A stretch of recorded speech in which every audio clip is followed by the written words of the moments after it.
Nalapnos ang balat at natanggalan pa ng kuko ang ilang kabataang nasabugan ng paputok sa Baguio City. Sa datos ng Health Department, umabot na sa halos 30 ang firecracker-related injuries bago pa man salubungin ng bagong taon. May unang balita si Mark Salazar.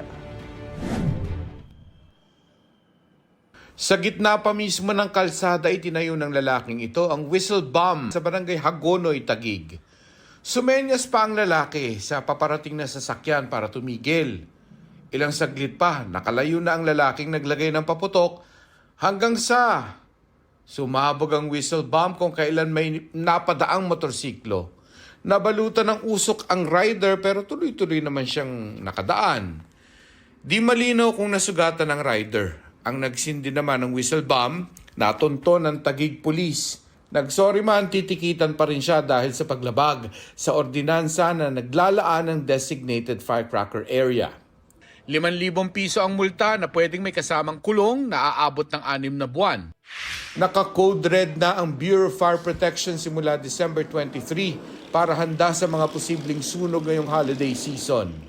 Noong nakaraang taon, halos 4 na po ang naitalang sunog ng BFP dahil sa fireworks at pyrotechnics. Hanggang Nobyembre naman ngayong 2025, 17 sunog dahil sa paputok ang naitala.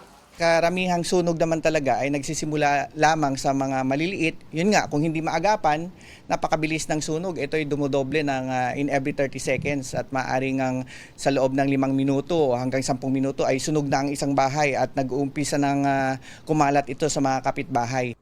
Sa datos ng DOH mula December 21, umabot na sa 28 firework-related injury ang naitala. Karamihan ay edad 19 pababa. Pinakamaraming nasaktan dahil sa 5-star, boga at triangle. Isa sa mga sugatan ng 13 anyos na lalaking isinugod sa Jose Reyes Memorial Medical Center sa Maynila. Naputukan ang kanyang daliri ng pulutin at sindihan niya ang illegal na plapla. Anong leksyon ang natutunan mo dyan?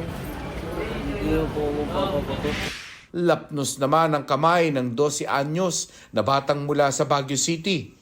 Nagtamo siya ng second-degree burns matapos maputukan ng hindi natukoy na klase ng paputok.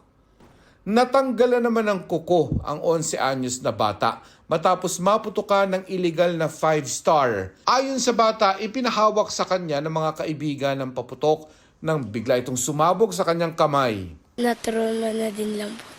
Kasi? Kasi yung tapos kung nagpapaputok lang dyan sa kakan, parang nagugulat na din lang po. Naka-code white na lahat ng government hospital sa bansa. Nakahanda na yung mga tools, reminder na itong malaking ragaring ito, itong malaking martilyong ito, kapag matigas ang ulo, yan ang sumasalubong sa nasasabugan. Sa gitna naman ng kaliwat ka ng handaan, tinututukan ng DOH ang mga kaso ng stroke. Hindi raw dapat pakampante kahit pa umiinom ng pang-maintenance na gamot. Yun no, kasing maintenance natin, ang disenyo niyan ay para sa pangkaraniwang araw sa buong taon. Ibig sabihin, yung walang piyesta, walang ganyan. Kapag tinodo natin yung kain, hindi sanay yung maintenance natin para doon. Ito ang unang balita. Mark Salazar para sa GMA Integrated News. Igan, mauna ka sa mga balita, mag-subscribe na sa GMA Integrated News sa YouTube para sa iba't ibang ulat sa ating bansa.